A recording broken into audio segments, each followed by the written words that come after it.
And with this slight warming trend that's starting to melt some of the snowpack around Missoula, property owners need to stay on top of potential threats to their property to prevent damage. MTN's Augusta McDonald shows us some good tips on what you can use to prepare.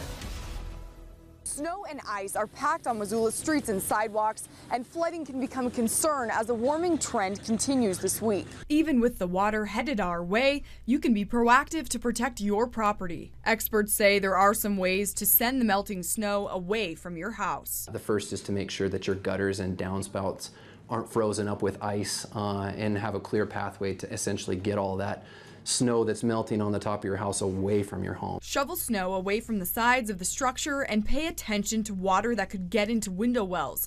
Make sure any pumps used to remove unwanted water are functioning well. Another seasonal melting issue happens when ice builds up on the roof of your house. And what happens is that ice dam blocks any further melting from occurring. It keeps the water from shedding off of the home and backs up. And what ultimately will end up happening is the water will come in underneath of the shingles as it backs up. He says there are 3 ways to break up that ice dam, either by chiseling, which can cause damage to the roof, using a chemical snowmelt product, or by melting the ice with steam or hot water. If you are moving snow, make sure it's not in the way. Push it, places where it's not going to be in the way.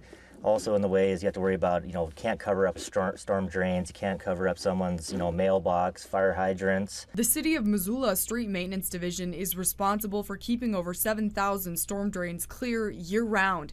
They use a priority list to address the ones that can cause the most problems if blocked. And what we see here on these little thaw periods is we'll get as many of them as we can, get them open. He says leaves and debris can also block the storm drains and cause flooding even in the winter. Augusta McDonald, MTN News, Missoula.